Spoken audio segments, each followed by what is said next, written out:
नमस्कार किसान मित्रों, मैं कमला प्रसाद मौर्य घोरावल सोनभद्र उत्तर प्रदेश से। आज मैं मिर्ज़ापुर ज़िले के कैलहट गांव में हूं और यहां पर हमारे किसान भैया हैं और ये सूरन की खेती किए हुए हैं। तो सूरन या जिमीकंद कहीं कहीं कहा जाता है और बिहार में और झारखंड में इसको ओल भी कहते हैं। तो इसकी खेती के विषय में मैं इनसे जानकारी लूँगा। ये काफ़ी समय से सूरन की खेती कर रहे हैं, तो मैं जानकारी लेता हूं। और सबसे पहले भैया टॉपर किसान यूट्यूब चैनल पर आपका स्वागत है। आपका भी बहुत बहुत स्वागत है। बहुत बहुत धन्यवाद आपको। और कृपया आप अपना पूरा परिचय देते हुए हमको जानकारी देने का कष्ट करें। ऐसा मेरा नाम विपुल सिंह है और मैं जो है कि ग्राम कैलहट, अच्छा। हाँ, ग्राम कैलहट, तहसील हमारी चुनार है, ब्लॉक नारायणपुर है, मिर्ज़ापुर जिला और प्रदेश हमारा उत्तर प्रदेश है। यहीं का मूल रूप से निवासी हूँ। अच्छा। तो लगभग कितने सालों से आपके यहाँ खेती हो रही है सूरन की? ये खेती जो सूरन की हमारे यहाँ हो रही है, पिताजी पहले कर रहे थे। अच्छा। लगभग 15 सालों से इसकी खेती चल रही है। अच्छा। तो पिताजी अब नहीं रहे, तो उसके बाद से फिर उनके आगे का कारोबार हम लोग आगे बढ़ा रहे हैं। जी। तो सूरन की खेती में जो सबसे पहला महत्वपूर्ण कदम है वो खेत की तैयारी का होता है जी। तो इसमें आप हमको बताने का कष्ट करें कि इसकी खेती का, इसकी जमीन तैयार करने के लिए क्या क्या मुख्य आवश्यकताएं हैं जिसको अगर किसान फॉलो करे तो उसको अच्छा उत्पादन मिल सकता है और अच्छी वैरायटी या अच्छा क्वालिटी उसका निर्धारण हो सकता है, अच्छा उत्पादन। चाहे सूरन की खेती हो चाहे किसी भी तरीके की खेती हो जी, सबसे पहला मुख्य जो आपने बात कही कि जमीन की तैयारी, जी, ठीक है, वो मृदा की तैयारी किसी भी फसल के लिए मुख्य रूप से आवश्यक होती है। जी। चाहे हम कोई भी फसल लगा रहे हो, करेला हो या सब्जी वर्गी कोई फसलें हो, चाहे सूरन हो, तो मिट्टी की तैयारी सबसे मुख्य होती है जी। और मिट्टी की तैयारी में जो बेसल डोज पड़ता है, हाँ। जो खेत किसान जो है कि खेत तैयार करने से पहले जो आवश्यक तत्व तो उसमें पहले से डालता है जी, ठीक है, उसका मुख्य रूप से रोल होता है जी। और देखिए अन्य लोग किस तरीके से काम कर रहे हैं मुझे उसका तो पता नहीं है, लेकिन मैं वही बताऊंगा जो मैं जान रहा हूँ जी। बताइए। ठीक है, खेत की तैयारी का समय जो होता है लगभग मान के चलिए हम लोग मई के शुरुआत में इसकी शुरुआत करते हैं। अच्छा। हाँ, मई जैसे जब गेहूं कट जाता है तो मई के शुरुआत में हम लोग खेत को एक बार जो है कि ऐसे सूखे तौर पे ही जोत देते हैं। अच्छा, सूखा खेत। हाँ, सूखे खेत को जोत देते हैं और जोतने के बाद क्या करते हैं कि उसको 8-10 दिन ऐसे ही छोड़ दिया जाता है। अच्छा। छोड़ने के बाद मान के चलिए कि उसको फिर पलेवा कर दिया जाता है। अच्छा। ताकि उसके जो पहले बार के जो खर पतवार हैं, जो उनके जो बीज हैं वो ऊपर आ जाए और फिर उनकी दोबारा जुताई हो जाए। अच्छा। 15 से 16 मई के आसपास जो है कि इसकी जुताई हो जाती है। जब हम लोग खेत की सूखी जुताई कर रहे होते हैं जी, ठीक है, जैसे कल्टीवेटर से ही नॉर्मली हम लोग जुताई करते हैं, तो उसी समय जो है कि इसमें मेरा जो पूरा फोकस है, मैं जैविक खेती की तरफ ज्यादा ध्यान देता हूँ जी। और मेरे पास लगभग इस समय 70-80 बकरियां हैं और 4-5 अच्छा, बकरी फार्म मेरा है और 4-5 हमारे पास गाय हैं। हाँ। तो गायों के गोबर से जो मैं वर्मी कंपोस्ट तैयार करता हूँ। अच्छा। गायों का जो गोबर होता है मैं उससे वर्मी कंपोस्ट तैयार कर लेता हूँ और जो बकरियों की मेगनी होती है मैं उसको स्टोर करता हूँ। मैंने उसको एक नया नाम दिया है जिसको बोलता हूँ मैं काला सोना। अच्छा। मार्केट में काला सोना के नाम से आपको बहुत सारे ऐसे फर्टिलाइजर मिल जाएंगे जैसे जिसमें ह्यूमिक एसिड वगैरह आता है जी। लेकिन मेरे लिए मेरा काला सोना मेरी बकरियों की मेगनी है जी। उसको मैं प्रति बीघा खेत के दर से लगभग 5 ट्रैक्टर से 6 ट्रैक्टर हाँ। एक खेत में सूखी जुताई करने से पहले ही फैलवा देता हूँ। अच्छा। और उसके बाद जो मुर्गी या जो पोल्ट्री से निकला हुआ जो बीट होता है उसको 2 से 3 ट्रैक्टर पूरे खेत में अच्छा उसको फैलवा देता हूँ। तो मान के चलिए कि प्रति बीघा 7 से 8 ट्रैक्टर जो है कि हमारा जो बेसल डोज में वो जैविक खाद जिसको मैं कहता हूँ वो पहली बार डाल दिया जाता है। उसके बाद खेत की जुताई करके इसको पलेवा कर दिया जाता है जिससे उसकी गर्मी जो है वो खेत की जो गर्मी है वो निकल जाती है और जो गोबर में भी थोड़ी बहुत गर्मी बची रहती है वो शांत हो जाती है। कहीं लोग बीघा को नहीं समझ पाते होंगे तो इसको ऐसे समझ लीजिए किसान भाइयों की जो आप बता रहे हैं उसको 1.5 गुना कर लीजिए।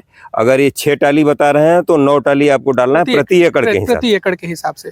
तो इस बात का आप लोग ध्यान रखेंगे। 20 बिस्वा का 1 बीघा होता है जबकि 1 एकड़ 32 बिस्वा का होता है। तो इस हिसाब से आप लोग गुणागणित कर लीजिएगा।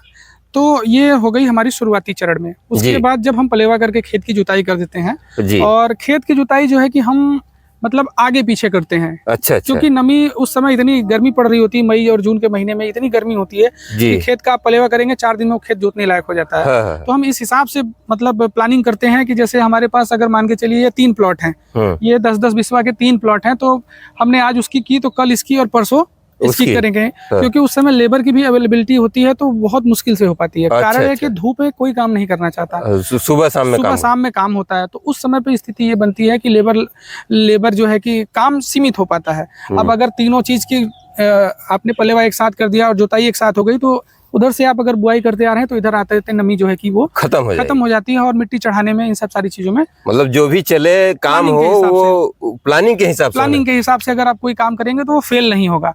और उससे आपका समय के साथ साथ आपका लेबर भी बचेगा, जिससे कि आप मार्जिन को बना पाएंगे। जी। तो ये पहला चरण होता है जी। जब खेत की जुताई हो जाती है, जिस दिन जैसे हमने पलेवा किया, जब खेत जोतने लायक हो जाता है तो प्रति बीघा जो है कि हम लोग 1 बोरी DAP दे करके इसको बुआई कराते हैं। जी।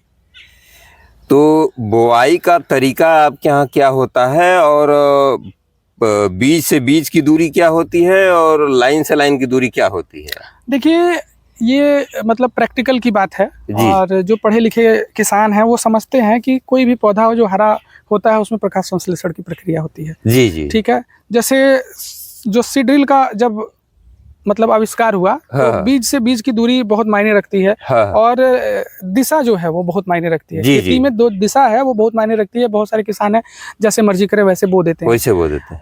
ये हमारा अनुभव रहा है कि जब भी आप बुआई करें, ठीक है, अगर मैं ऐसे दिखाऊंगा तो जब भी हम लोग जब बुआई करते हैं तो एक डोरी लेते हैं, जिससे कि हमारी लाइन जो है वो सीधी बनी रहे। तो जो डोरी की जो दिशा रखते हैं हम लोग उत्तर से दक्षिण की तरफ रखते हैं। अच्छा। उत्तर से दक्षिण रखने का तात्पर्य ये होता है कि जब क्योंकि हम एक ही डोरी लेकर के चलते हैं, पूरे खेत में आप डोरी फैला नहीं सकते। ठीक है। तो जब डोरी लेते हैं तो हम उत्तर से दक्षिण इसलिए रखते हैं कि जो हमारे पौधे से पौधे की दूरी है वो सीधी रहे। ठीक है। क्योंकि अगर हम पूरब से पश्चिम अगर डोरी लेकर के काम करते हैं तो उत्तर से दक्षिण वाली लाइन जो है डिस्टर्ब हो जाएगी। और अगर उत्तर से दक्षिण लेकर के चलते हैं तो पूरब से पश्चिम वाली लाइन डिस्टर्ब होती है। जी। तो पूरब से पश्चिम वाली अगर लाइन डिस्टर्ब होती है तो उससे बहुत फर्क नहीं पड़ता, क्योंकि सूर्य पूरब से निकलता है और पश्चिम में अस्त हो जाता है। तो जब आपकी लाइन उत्तर से दक्षिण सीधी रहेगी तो खेत में एक समान रूप से आपके सूर्य का प्रकाश पहुंचेगा। मतलब सुबह के टाइम में, दोपहर के टाइम में और शाम के बराबर की मात्रा में सूर्य का प्रकाश पहुंचेगा, जिससे प्रकाश संश्लेषण की प्रक्रिया मतलब अच्छी रहेगी, समान सभी पौधों को समान रूप से तो इससे ये होगा कि आपको कहीं पौधे बड़े कहीं छोटे ये दिखाई नहीं देंगे। आपकी जो उपज होगी या जो फसल होगी वो एक बराबर होगी। अच्छा। किसान ज्यादातर यहीं पिट जाते हैं कि उनके किनारे देखेंगे फसल अच्छी होती है, बीच में डिस्टर्ब हो गई, कहीं वहां डिस्टर्ब हो गई, कहीं वहां डिस्टर्ब हो गई। तो ये सिर्फ टेक्निक का एक तरीका है जिससे कि किसान मार खाते हैं। जी। तो इस बातों का ध्यान रखना चाहिए बुआई के समय। ठीक है। लाइन से लाइन की जो हमारी दूरी रहती है वो रहती है 2 फीट की। अच्छा, 2 फीट की। हाँ। और हम जैसे मतलब अगर ये लाइन यहाँ डाल रहे हैं, लाइन से लाइन और पौधे से पौधे मतलब दोनों बराबर रहती है। हम 2 फीट की दूरी रखते हैं। बहुत सारे किसान 2 से 2.5 फीट भी रखते हैं। लेकिन औसतन अगर आप 2 बाई 2 रखते हैं तो उससे सघन खेती नहीं की जा सकती। अच्छा। ये सबसे न्यूनतम मतलब मानक है। अच्छा। कि अगर आप 2 से 2 रख रहे हैं तो इससे ज्यादा सघन अगर आप करते हैं तो पेड़ जो है कि वो सकेत महसूस करता है, सफोकेटेड महसूस करता है, उसकी ग्रोथ रुकेगी। ये चीज है। तो जब आप इस तरह से बुआई कर देते हैं जी, तो उस समय खेत में नमी रहती है। बिल्कुल नमी रहती है। तो उसको कितने दिन पर फिर पानी लगाना पड़ता है, और कितने दिन में ये जर्मिनेट हो जाता है? ऐसा है कि जब हम मई के 20 मई से लेकर के हमारा ये टारगेट रहता है 20 से 30 मई के बीच में 10 दिन के अंदर इसकी बुआई हो जाए। तो अच्छा। हाँ, ये 10 क्योंकि आप एक साथ पूरा खेत नहीं बुआई करा सकते। अगर आप लार्ज स्केल पे काम करें तो आपको समय लगेगा, 2 दिन 4 दिन 10 दिन बुआई कराने में समय लगेगा जी। तो जैसे हमने जैसे आज बुआई कराई तो जमीन में पहले हम 6 इंच का गड्ढा बनाते हैं।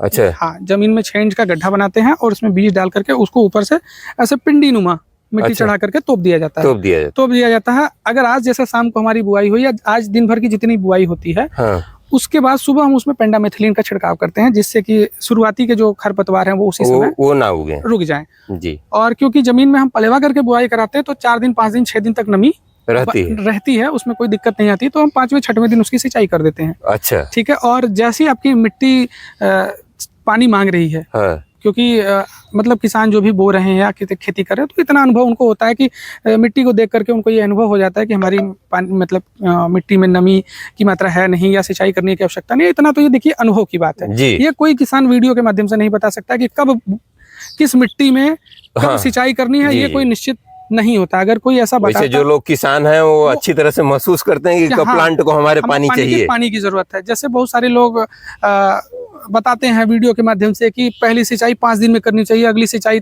फिर 8वें दिन में करनी चाहिए। वो मौसम और पानी की आवश्यकता, पौधे की जरूरत के हिसाब से, पौधे की जरूरत के हिसाब से पानी आपको चाहिए जी। ठीक है। अब जैसे हमने या किसी ने आपको बता दिया कि भैया 8वें दिन सिंचाई करनी है, और आपकी मिट्टी पूरी तरीके से बलुअट है और बीच में पानी भी बरस गया, आपने पानी दिया ही नहीं, या हो सकता है कि 8वें दिन ना होकर के उसको 6वें दिन ही जरूरत है, और आपने तो सोच रखा है कि सामने वाले फलाने किसान ने कहा कि भैया 8वें दिन सिंचाई करिएगा, और पता चला कि उसको 6वें दिन ही पानी की आवश्यकता थी। तो 2 दिन के गैप में आपका पौधा वहीं डिहाइड्रेट हो जाएगा, जो जर्मिनेशन होगी वो उसके पौधे जो है कि पतले हो जाएंगे और उसकी प्रोडक्शन वहीं डाउन हो जाएगी।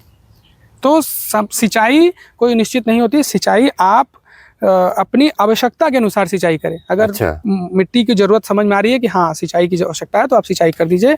सूरन की खेती में पानी जितना आप अच्छे तरीके से भरे रहेंगे, जितना आप जो कि नमी को बरकरार रखेंगे, उतना इसकी फसल में पैदावार होगी। सूरन हो चाहे, जो मेरा मानना है कि किसी भी कंद वाली फसल जो जमीन के नीचे उगती है, उसको प्रॉपर नमी चाहिए, क्योंकि सूरन में ज्यादातर मात्रा पानी की होती है, और अगर उसको पानी से मार खा जाएगा तो वो बीज ही डिहाइड्रेट हो जाएगा, उसमें सूख जाएगा बीज, तो उसमें जो जर्मिनेशन होगी वो अच्छे से नहीं होगी।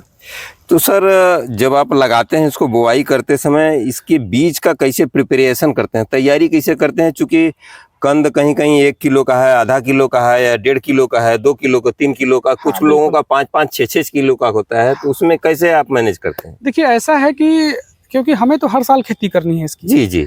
सूरन की खेती में आपको 1 से 2 साल, जो नए किसान अगर आना चाहते हैं तो उनको 1 से 2 साल समय लगेगा बीज की तैयारी को समझने के लिए। अच्छा अच्छा। जैसे आप मान के चलिए कि हमारे पास ये 4 प्लॉट आपको इधर दिखाई दे रहा है, 1 प्लॉट इसके पीछे है, ये 5 प्लॉट हैं।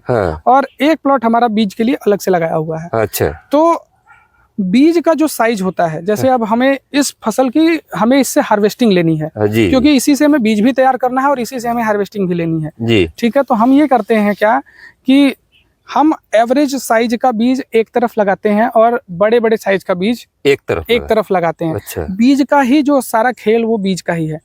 जैसे कहने का मतलब ये आप समझिए कि 2.5 से 1.5 या 1.5 से 2.5 किलो की जो कंद होगी हमारी, क्योंकि हम अगर कहीं भी खुदाई करेंगे तो उसमें एक समान कंद नहीं निकलेगी। तो जब हम उसको बीज के लिए स्टोर करते हैं तो उसी समय हम सॉर्टिंग ग्रेडिंग कर देते हैं। अच्छा।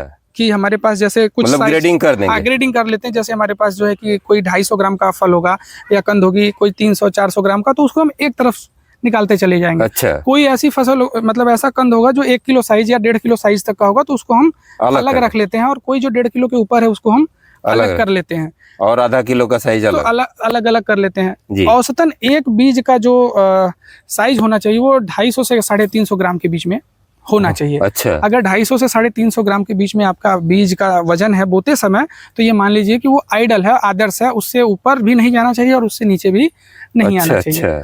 अब जैसे कोई 1.5 किलोग्राम की अगर कोई कंद है, तो उसको हम 4 भाग बनाएंगे या 5 भाग बनाएंगे। अच्छा। तो इस हिसाब से आप औसतन मिलाएंगे तो 300 ग्राम का एक बीज आपका पड़ जाएगा। तो उसकी बुआई हम एक साइड कराते हैं। जैसे अब हम लोग क्या है कि कई सालों से खेती कर रहे हैं, तो हमारे पास 2 किलो 2.5 किलो साइज का भी बीज अवेलेबल होता है जी। तो उसमें जब हम 5 भाग बनाते हैं तो वो औसतन बीज का जो साइज होता है वो हमारे 400 ग्राम के ऊपर चला जाता है। तो जब 400 ग्राम के बीज की साइज होती है, तो ऐसे कंद की जो मात्रा होती है वो बहुत कम होती है, तो उसको हम अलग प्लॉट में बुआई कराते हैं। जब उसकी खुदाई की जाती है तो उसके फल का साइज भी अलग होता है, तो उसको हम उसी समय मार्केट में निकाल देते हैं। जो 1 से 1.5 किलो का जो साइज होता है, जिसकी जो बीज की जो क्वालिटी 350 से 250 ग्राम के बीज में थी, उसको भी हम दीपावली के समय या समय समय पर खुदाई करा करके निकालते रहते हैं, क्योंकि जितना बड़ा कंद होगा सड़ने के चांसेस उसमें उतने ही ज्यादा होंगे। अच्छा। तो औसतन साइज का जो अगर आप कंद लगाएंगे तो उसको लंबे समय तक आप होल्ड कर सकते हैं। अच्छा अच्छा। अब 250 ग्राम से जो नीचे का बीज आता है जो हमारे पास है, उसको हमने अलग प्लॉट में लगा दिया है। अब वो 250 ग्राम का जो बीज होगा वो अगले फसल में जब तैयार होगा तो उसकी औसतन साइज 1 किलो, 1.25 किलो या 1.5 किलो से ऊपर नहीं जाएगी, तो वो फिर हम बीज के लिए स्टोर कर लेते हैं। अच्छा। तो इस तरीके से जब आप एक साइकिल बना करके काम करेंगे तो आप बीज के लिए अलग बीज तैयार कर पाएंगे और खुदाई का जो सिस्टम है उससे आप प्रोडक्शन अच्छा ले पाएंगे और आपका बीज भी मेंटेन रहेगा। ज़्यादातर किसान यही मार खा जाते हैं और उनको बीज के बारे में सही से जानकारी नहीं होती है, जिसकी वजह से फसल की बुआई करते समय उनके बीज का जो वजन है वो बिस्सा पीछे या अगर आप बीघा पीछे कहेंगे तो उनका बीज भी ज़्यादा लग जाता है और वो उत्पादन भी नहीं ले पाते हैं। तो अक्सर देखने में आता है कि जैसे जितना बड़ा बीज होता है उसी के हिसाब से प्रोडक्शन बड़ा हो जाता है। हाँ। तो छोटा और बड़ा कंद को मार्केट में ले जाने पर उसका क्या स्थिति होता है, बिकने में क्या स्थिति? देखिए, जो बड़ा कंद होता है उसकी कीमत कम मिलती है। अच्छा, बिल्कुल। यहाँ से जस्ट उल्टा है। हाँ। क्योंकि जैसे प्याज हम अगर छोटा साइज ले जाते हैं तो साइज रेट कम मिलता है। हाँ। लेकिन जो किसान काम कर रहे हैं उनको ये भी पता है कि छोटा प्याज सड़ता कम है। हाँ। बड़े प्याज की तुलना में। हाँ। बड़ा प्याज ज्यादा सड़ता है। वैसे ही सूरन की स्थिति है, बड़ा होगा काट करके बेचेंगे अगर मंडियों में, हाँ। तो वो सड़ेगा, उसमें जो है कि डिहाइड्रेशन होगी तो वो सूखेगा। जैसे मान के चलिए आपने 2.5 किलो 3 किलो का एक जिमीकंद या सूरन खुदाई की जमीन से, और आप उसको, क्योंकि हर आदमी 1 किलो 1.5 किलो तो लेगा नहीं, किसी को अगर आधा किलो चाहिए तो उसको वो काट करके बेचते हैं। जब वो कट गया तो उसमें सूखने की प्रक्रिया शुरू हो जाएगी। तो इसकी वजह से क्या होता है कि जो मंडी में व्यापारी होते हैं वो छोटे कद का जो सूरन है उसको पसंद करते हैं, उसकी मार्केट में कीमत अच्छी मिलती है। अच्छा, तो जो हमारे पास जैसे 2.5 किलो 3 किलो 3.5 किलो तक का जो सूरन उत्पादन होता है उसको हम दीपावली के समय निकाल लेते हैं। जो बड़े साइज का है, बड़े साइज का होता है, वो अलग आपने लगवाया ही है। वो हमने अलग इसीलिए लगवाया होता है कि मार्केट में तेजी हो और उस समय हम उसको निकाल करके खाली हो जाए, क्योंकि होल्ड नहीं कर सकते उसको। तो जब आप सॉर्टिंग, ग्रेडिंग और एक प्लानिंग और एक टेक्निक के साथ अगर खेती करेंगे तो आप मार्केट में लंबे समय तक बने रहेंगे और मार्केट का के हिसाब से आप रेट ले पाएंगे और सारा खेल रेट का ही है।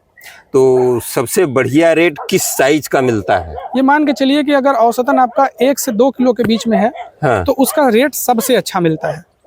तो कोई भी व्यापारी छोटा चीज पसंद करता है, क्योंकि उठा करके, जैसे अगर आप, मैं एक उदाहरण के तौर पे आपसे बताना चाहूँ कि जैसे आप एक ग्राहक के तौर पे अगर जाते हैं खरीदने के लिए, तो देखिए ये मार्केट की स्ट्रेटेजी होती है कि अगर मान लीजिए आपने कहा कि हमको 1 किलो का सूरन दे दीजिए, अब अगर वो सूरन 1 किलो 150 ग्राम का है तो आपको बोलेगा भैया दे दें, तो आप कहेंगे छोड़ो 150 ग्राम ही है, दे दो। अच्छा, आप कोई भी व्यक्ति अगर 100-150 ग्राम कटवा करके तो लेगा नहीं।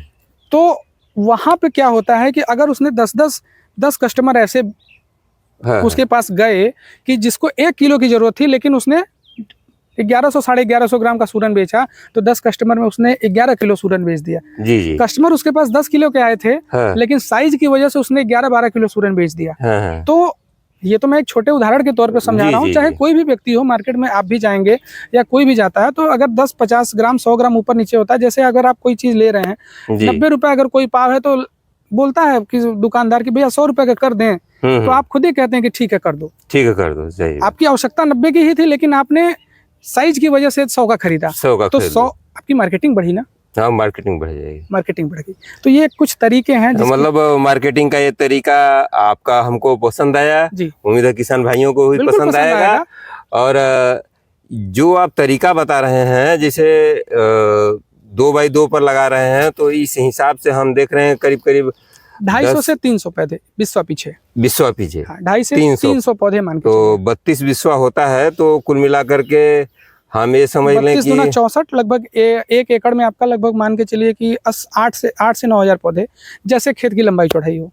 अच्छा, 8 से 9 हजार पौधे, 8 से 9 हजार पौधे लगभग आने चाहिए, लगभग आने चाहिए। जैसे कुछ लोगों का खेत लंबाई में बहुत ज्यादा है, हाँ। चौड़ाई में कम है, तो वो खेत पे डिपेंड करता है। ऐसा नहीं है कि मैंने बता दिया कि 8 से 9 हजार पौधे आ रहे हैं भैया, तो वो मेरे खेत के हैं। हाँ, तो मतलब 1500 घट बढ़, हाँ, 1500 घट बढ़ सकते हैं। वो खेत के आकृति पर निर्भर करता है कि आपका खेत चौकोर में है, आयताकार में है, तो उस सारी चीजों पे निर्भर करता है। जैसे वर्ग का क्षेत्रफल आप निकालेंगे तो अलग आएगा, और उसी बीमा के साथ आयत का क्षेत्रफल निकालेंगे तो अलग आएगा। तो वो डिपेंड करता है कि खेत का जो साइज है वो कैसा है। तो मैंने औसतन बताया कि 8 से 9 हजार पौधे आपके 1 एकड़ में लगभग आने चाहिए। अच्छा, तो इसमें रोग बीमारी कोई आती है? देखिए, सूरन में वैसे कोई रोग नहीं है। अच्छा, सूरन में आज से 15 साल हो गया लगभग खेती करते हुए, सूरन में किसी भी प्रकार का कोई भी रोग नहीं है। लेकिन कहीं तना गलन की समस्या देखने को आती है, दिखती है। अच्छा, वो दिखती है। वो आपके जैसे मैं आपको बताऊं कि माइक्रो न्यूट्रिएंट्स की कमी की वजह से होता है। या तो पानी लग जाए, या तो पानी लग जाए। हाँ। तो पानी से बहुत ज्यादा इसको दिक्कत नहीं होती। अगर पानी लगा ही रह जाए तो दिक्कत है। अगर पानी लगा है शाम तक कल तक सूख जाए तो उसमें कोई दिक्कत नहीं आती है। जैसे मैं आपको बताऊं, आज आप 20 तारीख है, हाँ। आज ये लगभग 25-26 मई की फसल है और आज हम 20 सितंबर को यहाँ खड़े हैं। आप किसी भी एंगल से देख लीजिए, हमारे फसलों में किसी भी तरीके का अगर गलन लगा हो या आपको हरा भरा ना दिख रहा हो तो आप जी जी नहीं, फसल तो एक नंबर है, खड़ी है फसल, कोई इसमें छुपाने वाली बात नहीं है। उसके पीछे यही है कि बेसल डोज आप सही से डालिए। कुछ लोग क्या करते हैं, बीघा पीछे 3-3, 4-4 बोरी डाई फेंक रहे हैं। हाँ। सिर्फ फास्फेट डालने से आपके शरीर इसकी जो आपूर्ति है वो नहीं पूरी होगी।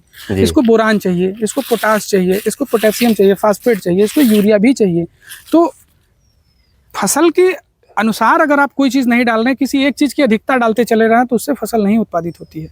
और उसमें न्यूट्रिशन वैल्यू में भी फसल के जो है बहुत फर्क आएगा, उत्पादन पे प्रभाव पड़ता है, उत्पादन में भी प्रभाव पड़ता है।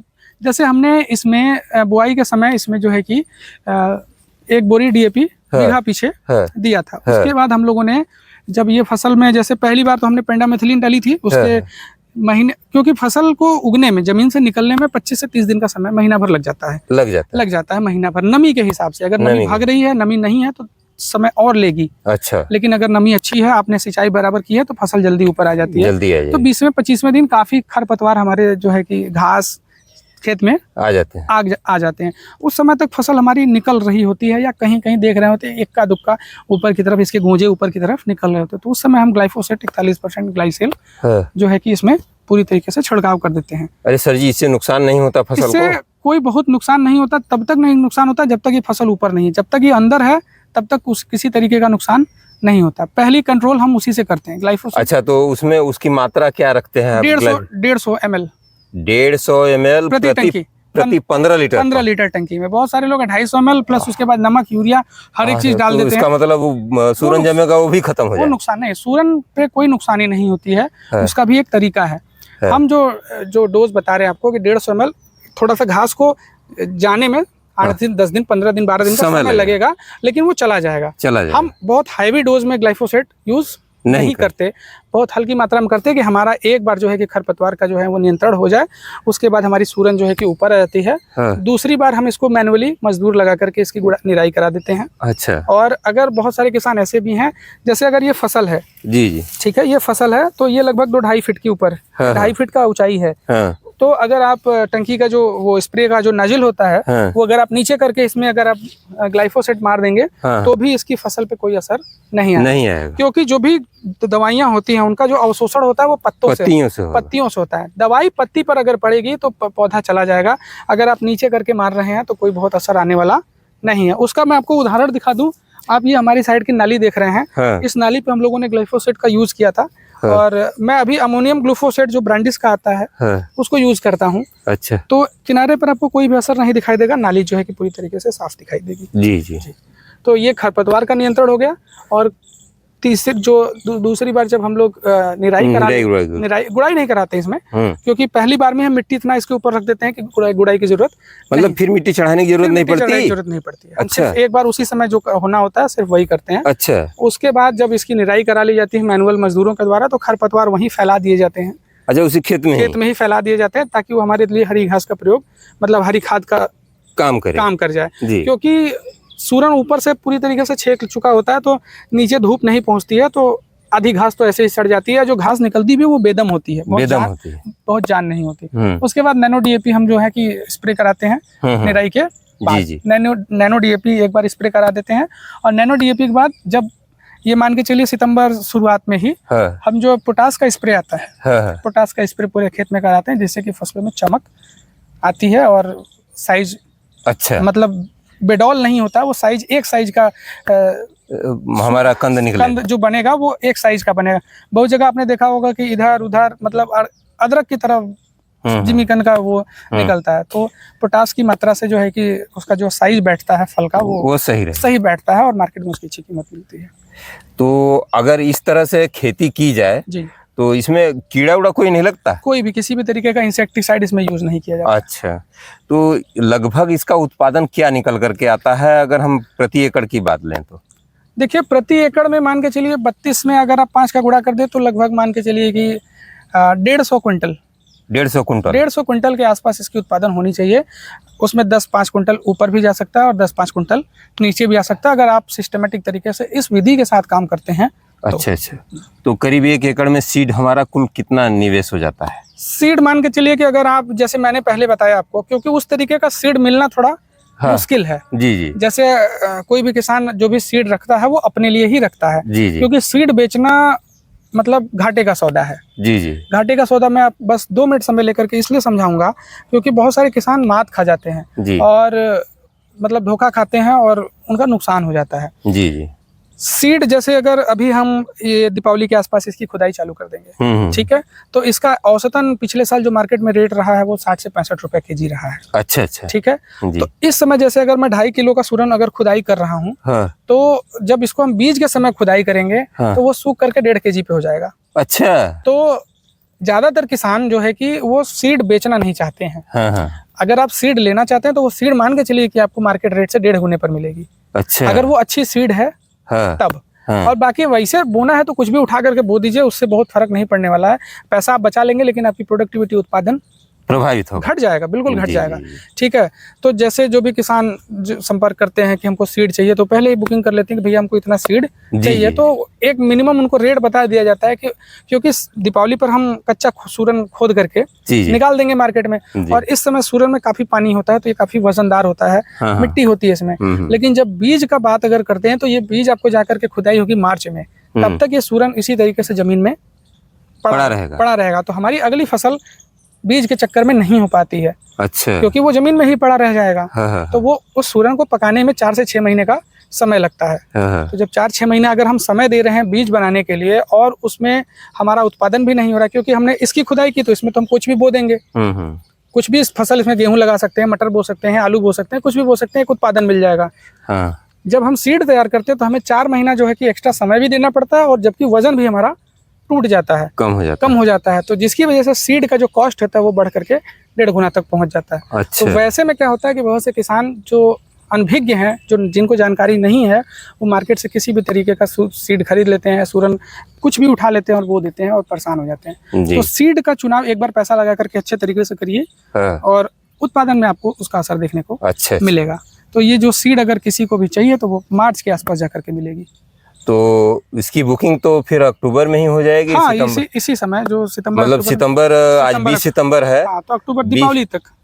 तो दीपावली तो 20 को है लगभग। हाँ, 1 महीना भी समय है। 1 महीना समय है। तो उससे पहले बुकिंग मतलब 10 अक्टूबर तक हो जानी चाहिए। 10 अक्टूबर तक, 20 अक्टूबर तक, क्योंकि हमारे पास सीड, क्योंकि मैं सीड हमेशा ऐसा है कि हर साल हम कुछ न कुछ, जैसे हमारे पास कुछ खेत खाली हो गए तो हर साल हम प्रोडक्टिविटी को बढ़ा रहे हैं। अच्छा अच्छा।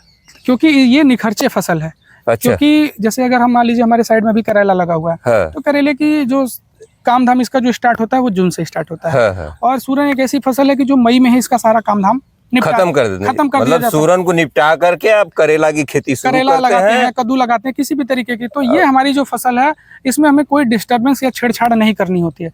तो ये अपना सेफ पड़ा रहता है। तो इसका जो ट्रेंड है आने वाले दिनों में, ये दिन प्रतिदिन पिछले 5 सालों में अगर मैं देखूं तो हमारे पूरे गांव में लगभग इसकी जो मतलब खेती हो रही है वो लगभग 8 गुना बढ़ गई है। 8 गुना बढ़ गई है। पहले हमारे पिताजी सिर्फ खेती करते थे और धीरे धीरे आज हमारे मतलब गांव परिवेश में लगभग ऐसे 20 किसान हैं जिन्होंने कि हमसे ही सीड लेकर के और अन्य जगहों से सीड लेकर के लगभग इसकी खेती को आज हमारे यहाँ पूरे कैलहट गांव में हमको लग रहा है कि 30 से 40 बीघा की खेती होगी। अच्छा, इसका मतलब करीब 30 एकड़ के आसपास, 25 से 30 एकड़ के आसपास खेती है। यहाँ खेती हुई है। इस साल की मैं बात बता रहा हूँ। इस साल की बात बता रहा हूँ। और हर साल बढ़ना है। हर साल बढ़ रहा है। इसका रेट भी जो है कि हर साल पिछले 5 सालों में लगभग 3 गुना हुआ है। क्योंकि पिछले 5 सालों में, तो मतलब इधर 5 सालों में इसका रेट न्यूनतम कितना देखा गया है? इसका न्यूनतम जब हम लोग जब पढ़ाई के दौरान थे, खेती में मैं नहीं था, तो क्योंकि दीपावली पे हम लोगों का घर आना जाना होता था और किसान फैमिली से हैं तो 4-5 दिन 10 दिन हम लोग पढ़ाई से पहले चले आते थे कि चलिए सूरन की खुदाई करानी है तो थोड़ा हाथ बटा देंगे ऐसे वैसे। उस समय ये मान के चलिए कि 20 से 25 से 30 रुपए सूरन बिकता था। मंडी का भाव मैं बता रहा हूँ। और पिछले 5 सालों में ये रेट बढ़ करके 60, 65, 70 तक पहुंच गया है। तो इसका मतलब आने वाले समय में भी ये और रेट बढ़ेगा। उसके पीछे कारण है कि सूरन एक ऐसी फसल है जिसमें किसी भी तरीके की दवा का प्रयोग नहीं हो रहा है, और अगर कोई जैविक तरीके से इसको खेती कर रहा है तो जाहिर सी बात है कि रासायनिक खाद की खेती और जैविक खेती में रेट का थोड़ा सा अंतर तो रहता है।